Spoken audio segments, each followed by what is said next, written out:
Good morning and welcome to the Thursday, December 30th, 2021 edition of the National Newspaper Publishers Association's Let It Be Known. 2022 will mark the 195th year of the Black Press of America, and the relevancy of Black-owned publications was again underscored in a feature article published in the Washington Post yesterday about the stunning growth of the Washington Informer. Also this morning, a year after police budgets saw major cuts in the wake of the murders of Breonna Taylor and George Floyd, those budgets have soared again. We talk about that and other news topics. We discuss that with the publisher of the Washington Informer, Denise Rolark Barnes. Good morning, Denise. Good morning, Stacy Brown. How are you? I am doing great. It's always great to see you, that's for sure. Likewise, a pleasure to be here.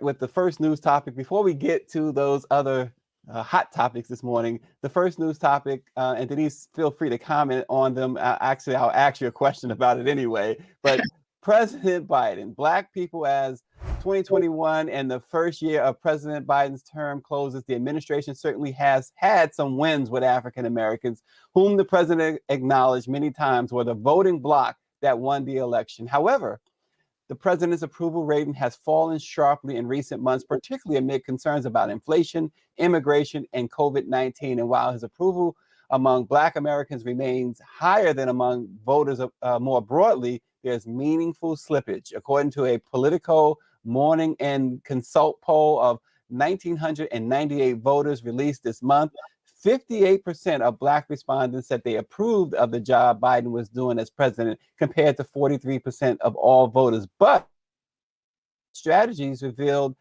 just earlier that 48% of Black voters believed that the president was addressing their needs, compared to 66% of respondents in that poll in June. The poll reported a margin of sampling error of 3.1 percentage points. Black people are particularly concerned that two bills that have become cornerstones of Black-centered policy, the John Lewis Voting Rights Advancement Act of 2021 and the George Floyd Justice and Police Act, have yet to reach the Senate floor. They are laying that, Denise, at the feet of the president. Any thoughts on that? Yeah, I mean, I think it's significant. I think Black people need to continue to press those issues, or all people need to continue to press those issues when it comes to voting rights and the George Floyd bill as well, because those are issues that impact our communities directly.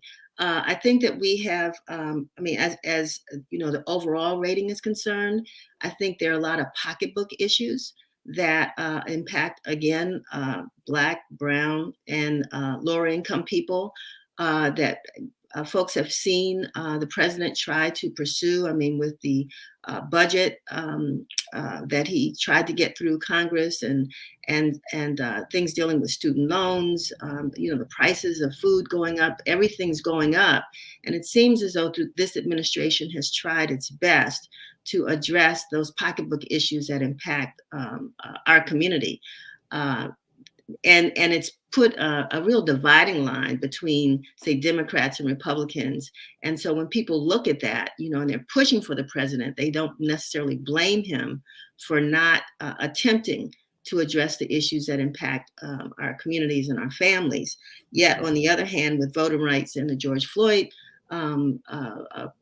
police reform bills, I mean, both of those are again, strong issues, and there's not been as much dialogue about those, I think, as the Black community would like to see. So I get it. While there's maybe a higher approval rating on behalf of the Black community, I don't think anyone quite sees where Biden's going right now, or what his abilities will be, because he hasn't had a lot of success since he's been there in the White House. Yeah, and I understand joining us now is the publisher of Inglewood Today out in Los Angeles, is Kim Miller. Good morning, Kim Miller. Good morning. It's good to see you, Ken. Good morning, Ken. How are you? I'm great. Great. Good. So, Ken, we're discussing at the moment the president's approval rating among African Americans, and one of the things, Denise and Ken, and Denise, you touched on this, that the two important bills that Black people are really looking forward to is the voting rights, which has become even more crucial with all of the voter suppression bills that have cropped up, in Republican-led states around the country, and of course the George Floyd Justice and Policing Act. But here's a question for both of you, because we've asked other guests this question about the administration and the president in particular. Is this administration simply weak? Do they have the will to get things done? Because let's face it, whether we liked it or not, when Donald Trump was in office, when he wanted something as unpopular as it might have been, he and Mitch McConnell got it done. Well, I'm not so disappointed in the president himself. I'm disappointed in the Democratic Party because there is no way that the Democrats just don't have the level of commitment and solidarity that the Republicans have. And I'm afraid, because there's so many fractions within the Democratic Party that we could, people talk about the Republican Party being over with, that it's Trump party. I really think that we could be seeing the end of the Democratic Party as well because of all of the fractions and infighting within the party itself. You mentioned the Voting Rights Act, which I think is a very, very important act. But, I'm going to be really honest with you, Stacy, and I've had some very private conversations with some people that are close to me.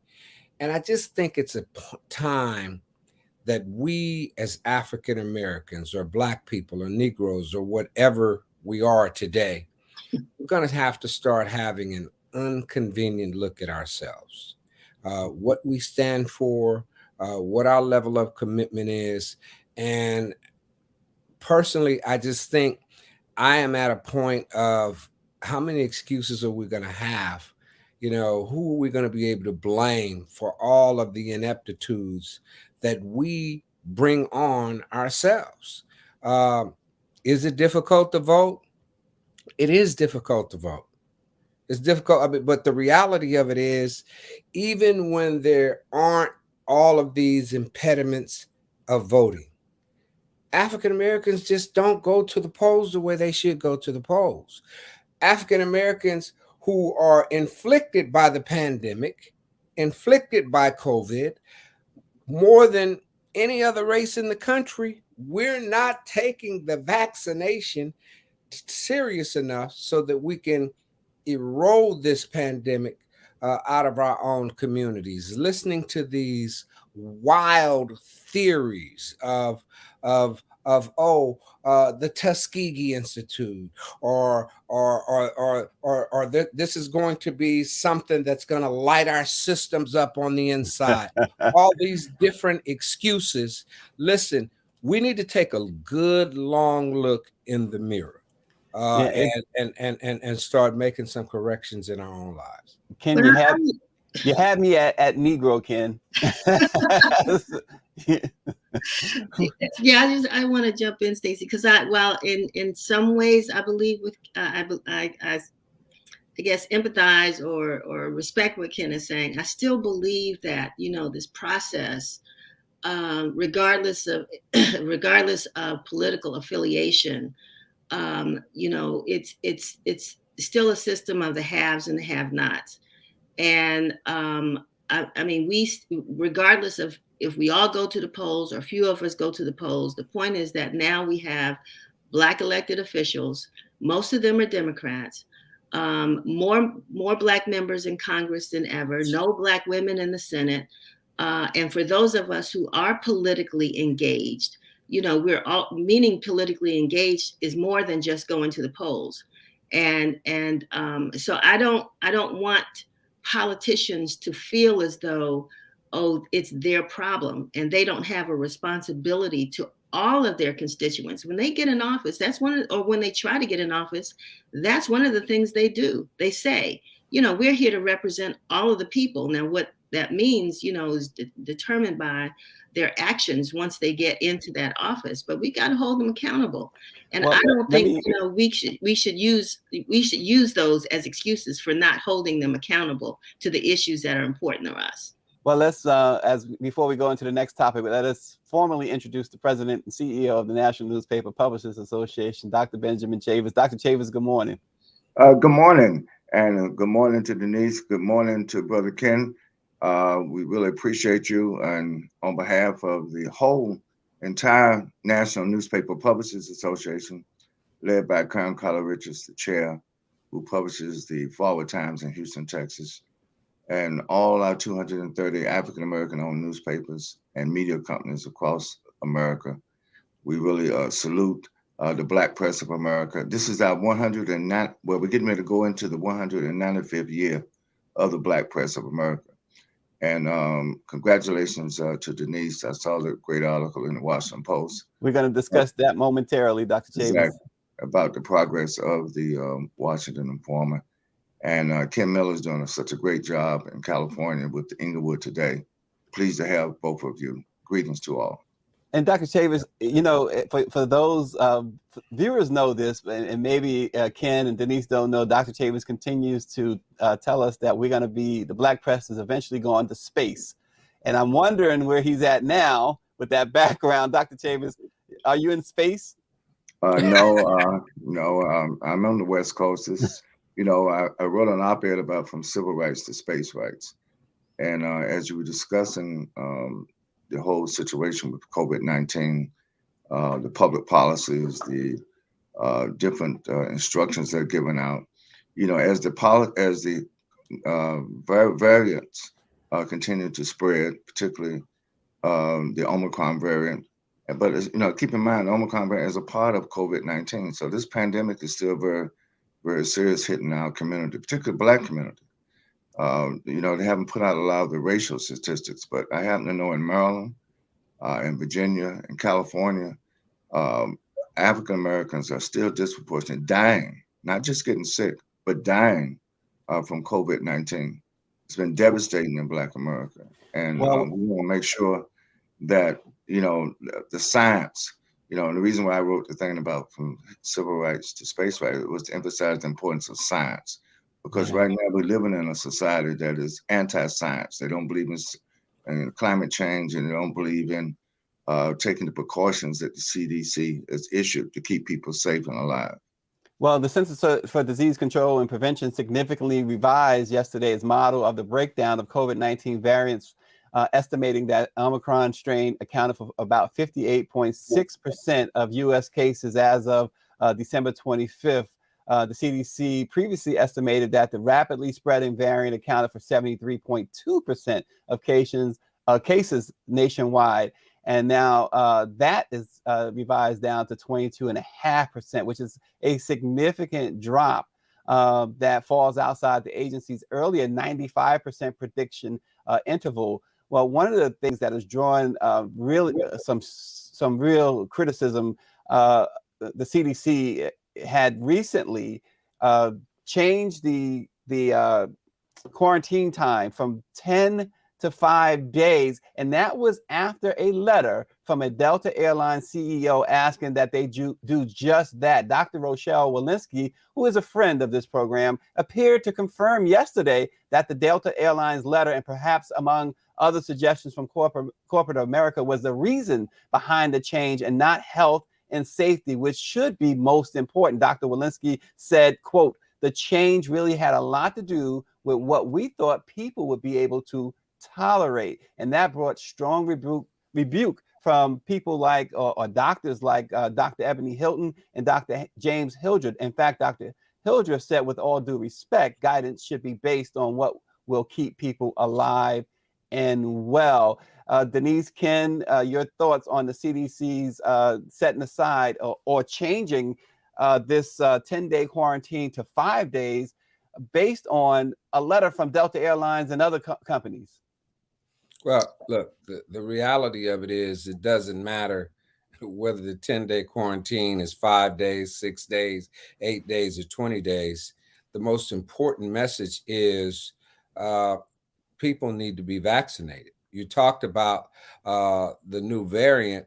Look, this new variant is just a mutant from COVID-19. COVID-19 is the foundation of this pandemic. We have no idea. Scientists have no idea because the unvaccinated community are the ones who are suffering the most from this new variant, scientists have no idea how much stronger the next variant is going to be as people do not get vaccinated. The bottom line is that, we need to simplify the messaging. Black people need to understand the old saying is, look, you got to believe in this instance that fat meat is greasy. And the reality is we can't fake our way out of this pandemic. Dr. Chavis alluded to it. I'm fearful that we're going to be in a very, very significant pandemic mode going into 2022 and beyond. We already knew it was going to be the first quarter of 2022. Now we could be going into the late quarter of 2022 and perhaps even 2023 if people just don't get vaccinated. These vaccinations have proven to be safe. They have proven to be effective against death and severe injury as it relates to the pandemic. And that's the only way we're going to be able to get out of this. Yeah, and of course, the NMPA has been a champion of getting vaccinated where you can, the booster shots, and protecting yourselves. Denise, just briefly, I'll give you a chance to speak on that topic. Yeah, I mean, if I do, it might take us in a whole completely different direction. While I am a proponent of the vaccine, I've been vaccinated, boosted, you name it, and I did it primarily for the people around me. It's not so much for myself, but to let people know or believe that, it's safe to be around me because I have done those things. But we know that the vaccine does not prevent people getting the virus. A lot of the folks who are getting this Omicron virus have been vaccinated. What they are finding is that the periods of illness are not as long or as severe, which is a good thing. And so it sort of explains a little bit about why 5 as opposed to 10 days, because people are recovering. It's more like a bad flu. And so, I mean, to each his own. I think you need to make your own decisions, but I think it's a selfish decision when you decide that you don't want to protect yourself or protect others by getting the vaccine or exercising the proper precautions. And, there are a lot of people who have I think some pretty credible arguments for not getting the vaccine. But you have to understand that, then you need to be the one that takes the extra precautions because you are the one that can get other people sick. It's not about you. Mm-hmm. It's about the people who your loved ones, the people you work with. You're sending your kids to school. You're infecting your teachers. This thing spreads because of people not taking those proper precautions. So, absolutely. Absolutely. I just want to chime in real quick, Denise. What you just said is the primary impediment for African Americans and young people in this country not receiving this vaccine. And every time I hear someone say, based on their own what information or knowledge does someone have that's more significant than the scientists? Well, Ken, let me stop you because we certainly want to invite you back to have that conversation and more in depth. But let me just say this: one of the things that when we say that get vaccinated where you can, some people have conditions where they are afraid to because of the conditions that they already have. But that's another discussion. We can get into that. But let's move on as we go into 2022. And we certainly want to have that conversation, Ken. Definitely. The 2022 marks the 195th year of the Black Press of America, as we noted earlier, and the importance of the African-American owned newspapers and the family of the National Newspaper Publishers Association was again underscored by a feature in yesterday's Washington Post mainstream newspaper. It highlighted the stunning growth of the Washington Informer. The article highlighted that between 2005 and the start of the pandemic, about 2,100 newspapers closed their doors, according to the Post. It also said that since COVID-19 struck, at least 80 more papers have gone out of business. And yet, in the past 5 years, the Washington Informer, which is focused primarily on the region's Black community, has been undergoing an impressive expansion. Readership for the publication has nearly doubled to roughly 50,000, unlike some local newspapers, which have shrunk to the size of a supermarket supplement. The Informer has grown from an average of 36 pages per issue to 56 pages. Denise, you were asked what was driving the Informer's resurgence. First and foremost, congratulations. But you were asked that question, what is driving? Yeah, absolutely, Kim. We join you in applauding Denise and the Washington Informer. So tell us, Denise, what has driven the resurgence of the Washington Informer? Well, first, I want to say thank you to Cortland Malloy for calling me, who is the columnist or reporter at the Washington Post that called to do the story. And as you know, anybody that gives you a call sometimes from certain media that wants to do a profile, as you said, Stacy, you're waiting for the shoe to drop. But because I know Cortland well, I felt comfortable talking to him, and his roots are with the Black press. I knew that the article would be reflective of the work we've been doing.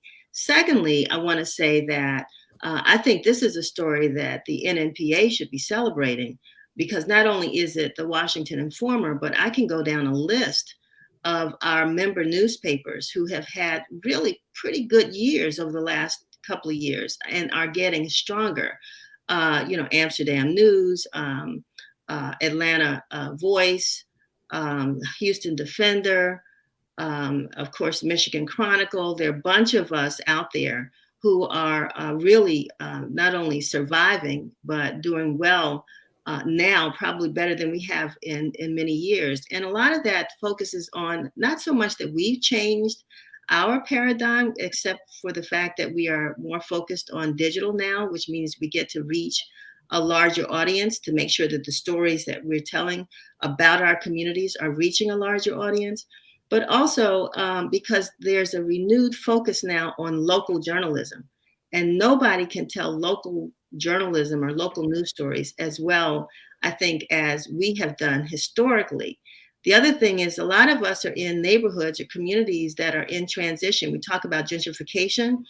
And so a lot of these communities now are in neighborhoods where white folks have come in, or we've sold our homes, or whatever may happen to have caused the gentrification, but they're coming into neighborhoods that have historically been neighborhoods that we've served. We continue to write about those neighborhoods. So that means that our readership now is expanding beyond our historic and our legacy Black readership. It's expanding now to other readers.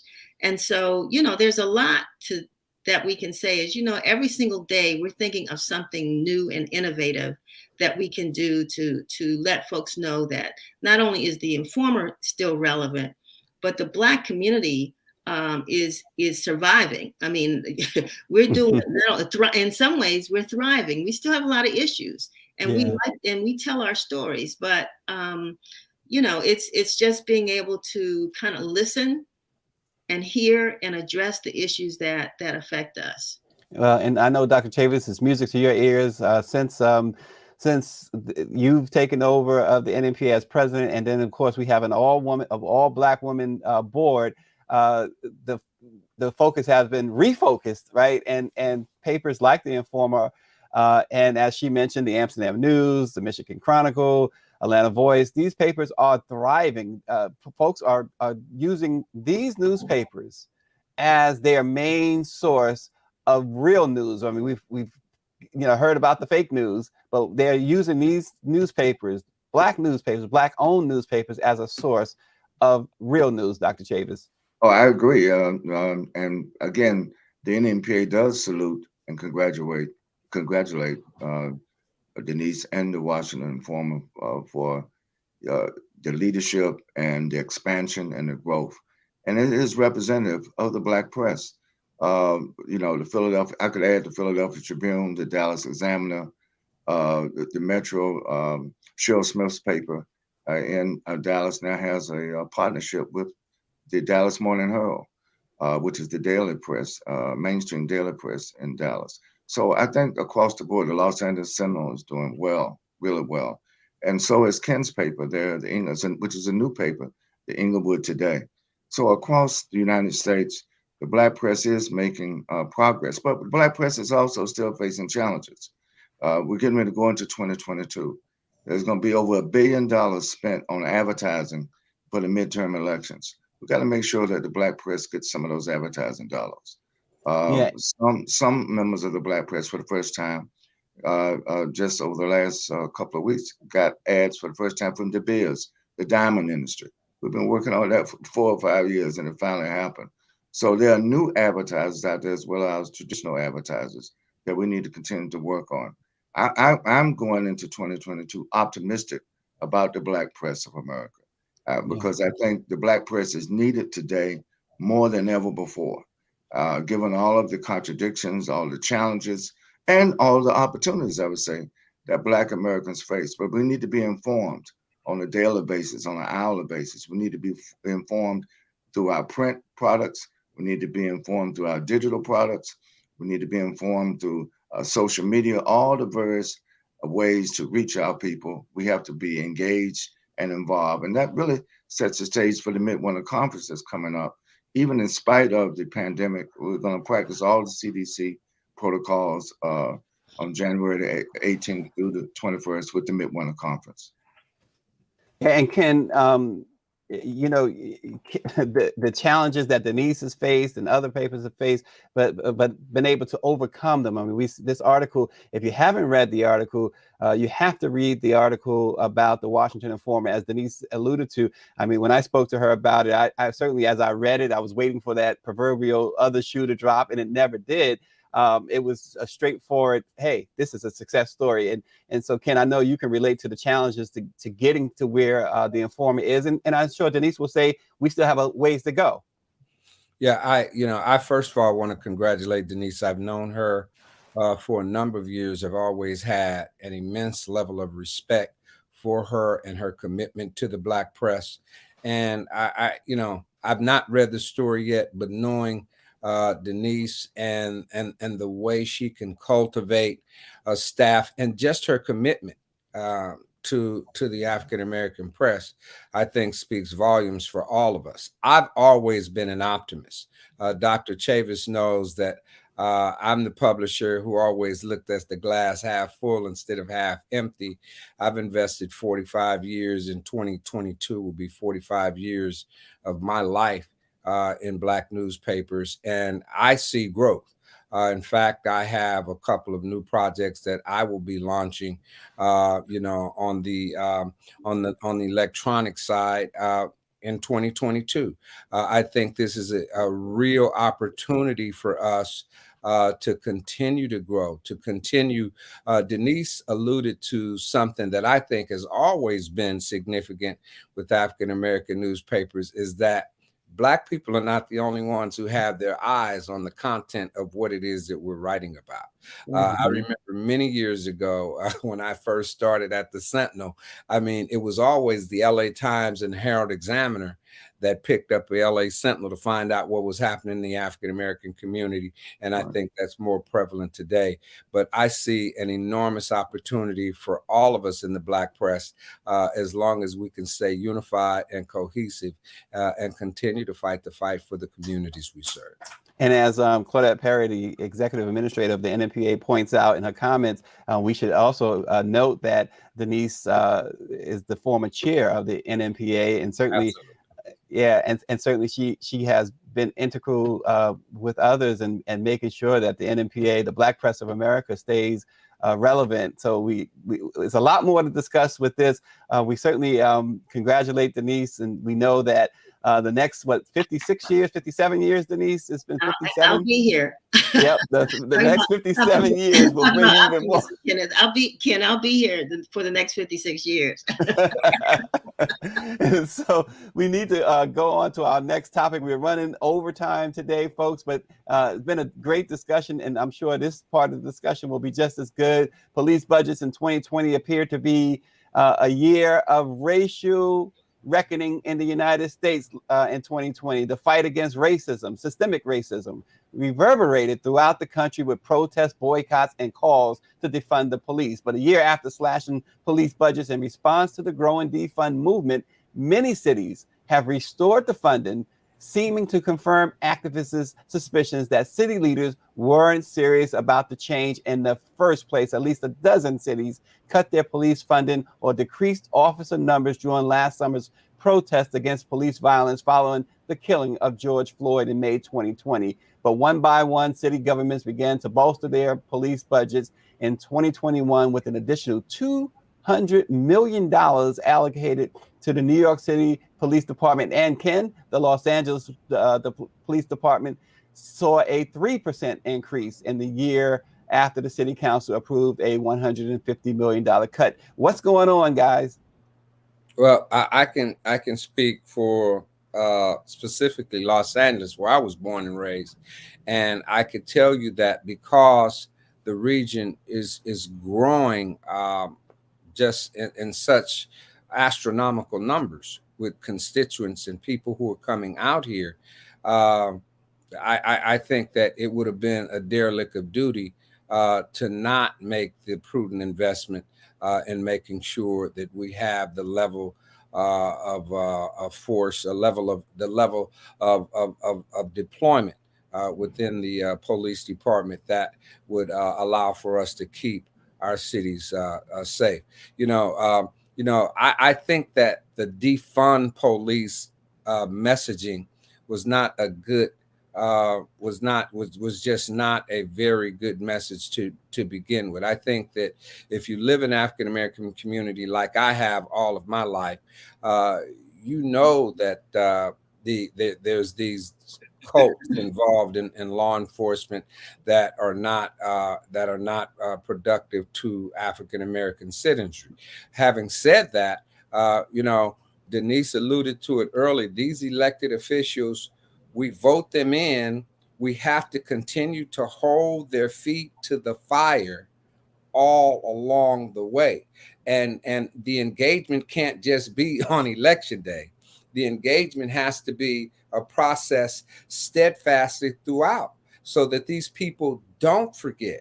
And I think part of the reason why you saw the increase out here is that once we went through the election process and new leaders were voted in, these leaders were leaders who were on the side of increasing the funding for police out here in Los Angeles.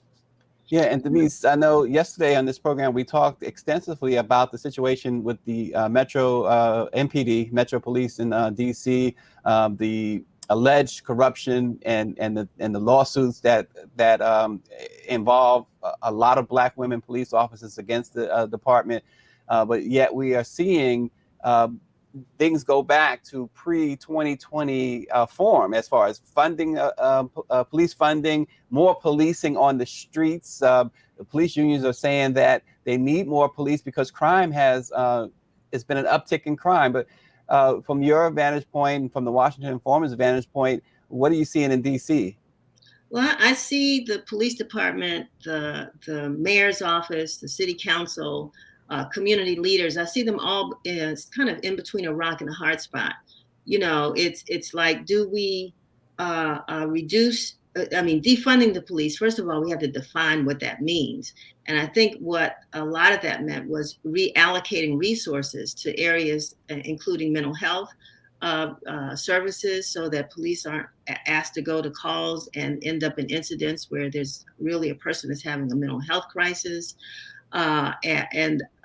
Getting police out of schools and putting other kind of security officers in schools, getting them out on the streets. There are all kinds of ways, I think, in which cities or advocates were trying to reallocate those dollars. But at the same time, I live in a neighborhood where there's never an hour where a police car is not riding up or down the street, and it hasn't been one in the last hour. So I'm a little nervous when I don't hear them.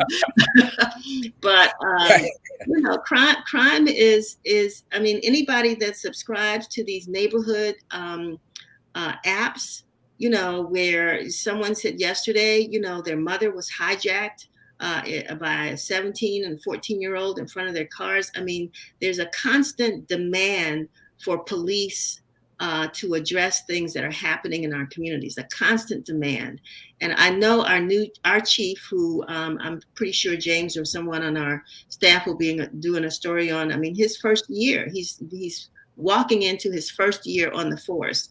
He walked into a year where there were less police than what the city had hoped to have. I know he's trying to recruit more officers because so many have retired during this period since the whole defund the police effort started. And so it's I can only say that reaching that happy medium is a tough place to try to find in a place where, with all the things that are going on right now, are impacting public safety, and how we address public safety in our communities is something that I don't think a simple term as defund the police it addresses. So it's a work in progress.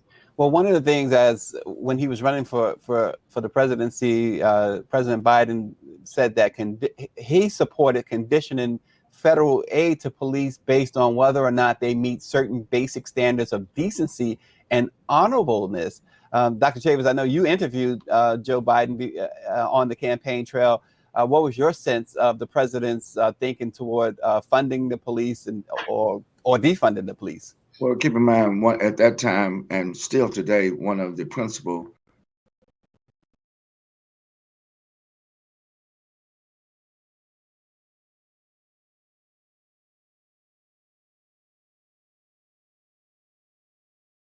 and we have to plead our own cause, and pleading our own cause on all these issues, whether it's public health, public safety, or economic empowerment development for our communities.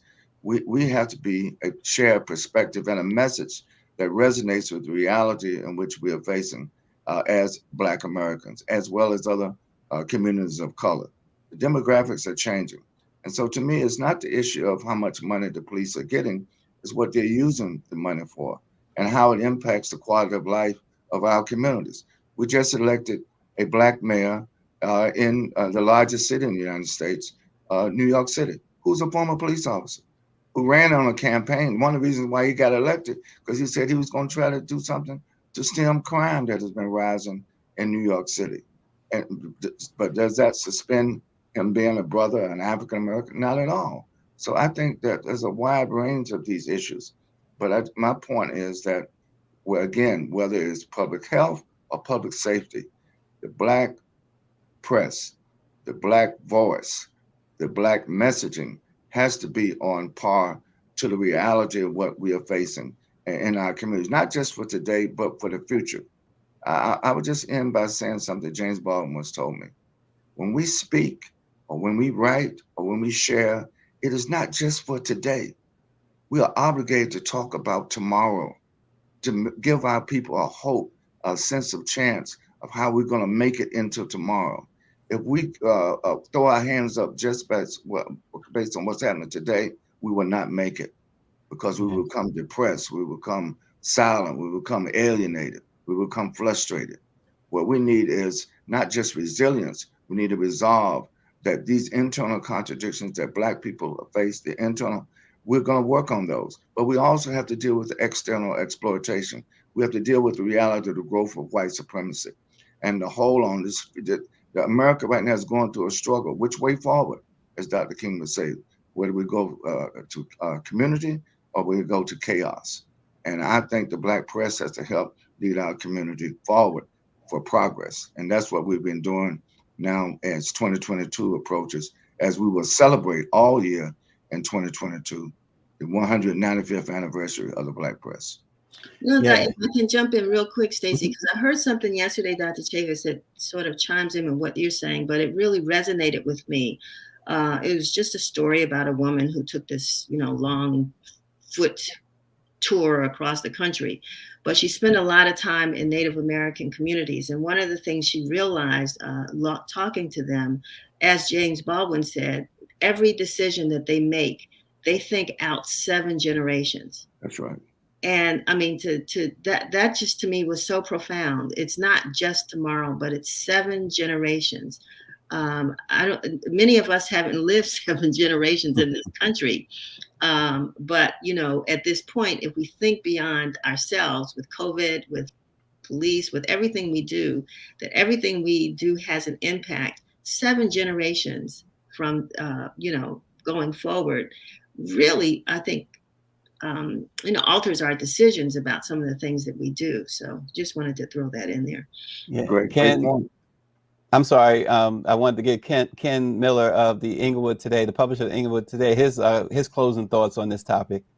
Well, I can remember when I was very young, when I was a child growing up in South Central LA, and we had it was called the Sugar Ray Robinson Police League. And this allowed for young Black kids to participate in sports, whatever sport it was. And these sports were funded by the local police department. We knew that we could go participate in these sports. It was safe.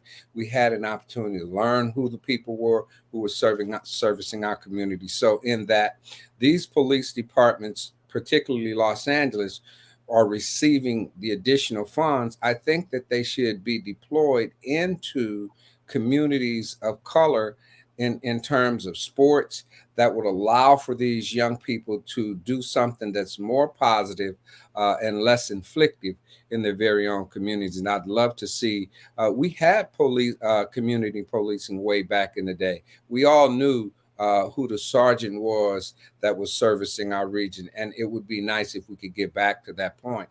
But again, I think it's important. It's almost paramount that we start seeing people wear the uniform from our community reflective of us. We have a little bit of breaking news to share right now. A man from California, Ken, has been arrested within the hour, I'm told, that he was on his way to the White House. He had a rifle. He had an AR-15, the same weapon that Kyle Rittenhouse used, and he had a hit list, a hit list in his pocket, and the hit list included President Biden, Dr. Fauci, and President Clinton. This just in, the California man arrested.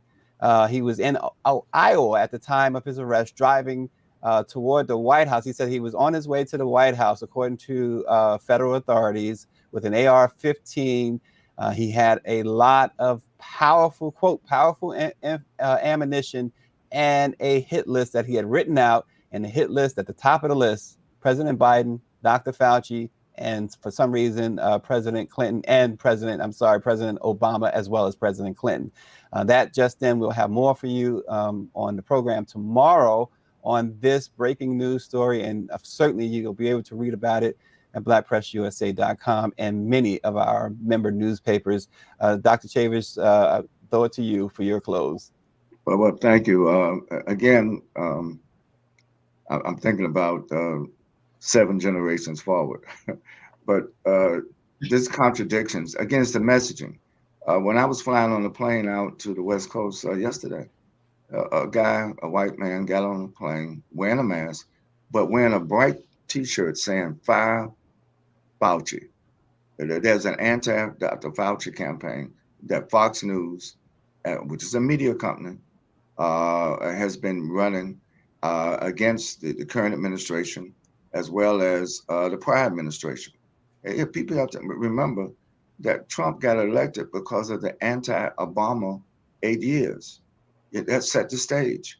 And so now you have these white supremacists who are arming themselves with military-style weapons, and they do have a hit list. And this is going to, some people think that what happened on January the 6th last year was a dress rehearsal, and we got to be on guard. So I'm thank God the person was apprehended, but I think that what about all those out there who have not been apprehended? Who else is on these hit lists?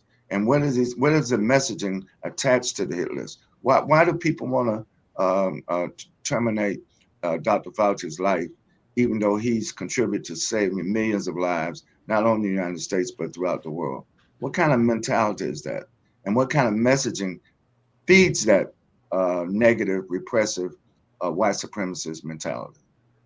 Yeah, we all, we also see, and this is for another show, I guess. Our producer Greer and I talked about this. We also see this change with former President Donald Trump, the way Republicans are starting to view him, and his former allies are starting to view him as he talks about the importance of the vaccine and how the vaccine really works. That seems to be off messaging for many. And so that bears watching as well. Again, Ken Miller, we know you and Dr. Chavis both got up real early this morning for this program. We certainly appreciate you. We hope that that you and your peers out there on the West Coast will join us more often on Let It Be Known. And Denise, the Washington Informer, we certainly appreciate you, and congratulations again on what's been a great turnaround there for the Washington Informer, the continued growth of the Washington Informer, and the continued growth of many of our National Newspaper Publishers Association member papers throughout the country. Ken out there in Inglewood, as Dr. Chavis said, relatively new paper, but they're doing so well in a very hot competitive market. So we appreciate all of our publishers, and we look forward to the Midwinter Conference that kicks off on January the 19th in Florida. We'll be at the Diplomat Beach Resort in Hollywood. We'll be there from the 19th to the 22nd, where the theme is the publishing industry, advancing the Black press of America, reaffirming, engaging, and empowering. All are welcome to join us. We know that with the Omicron variant, there are some hesitation, but please do note that if you decide to join us, and you can do so by going to NMPA/events.com and get a hotel room. We will be adhering to strict COVID safety procedures and rules, including gloves, masks, social distancing. Anybody who's partaking in any type of food in dining rooms, there will only be 5 seats at 10 seat tables, things like that. So much more. The protocol will be social distancing, mask wear, and the NMPA will provide masks on request as well. So we are taking all safety precautions. We'll be at the Diplomat in Hollywood, Florida, beginning January 19th. All are welcome. We'll be doing this show live from there as well, inviting many of our publishers, journalists, and editors on as guests, as well as some of you. So join us. Thank you for watching. Thank you for joining us. Yes, Denise. I just want to jump in real quick, if you don't mind. One, to say happy Kwanzaa to everybody. Also, happy New Year and congratulations. I see how Let It Be Known has, I call it a COVID baby, because the program grew out of a pandemic. It has grown. And so I really want to thank you for all that you've done for all of us and Dr. Chavis to make sure that our stories are amplified through this program, and to encourage everyone who watches this program to find out what their local Black newspaper is, subscribe to it, donate to it, and make sure you support the NMPA. I just had to get that in before you go, but Happy New Year. Just jumping in on my clothes like that, Denise. That's okay. You said it right though. The chair, and of course Dr. Chavis, and really let's tip our hats to Norman Rich, who really saw the need for us to have these live programs. So thank you all, and Greer Marshall, the fantastic job she's done with Let It Be Known, and she continues to do. She's got some great stuff coming for y'all. So stay tuned to Let It Be Known each weekday, Monday through Friday, 7:30 a.m. Eastern time. And yes, all of our West Coast folks are invited. Dr. John Warren of the San Diego Voice, he's been here. Ken Miller now can join that fraternity, and we hope to have Ken again. We'll see you tomorrow, guys.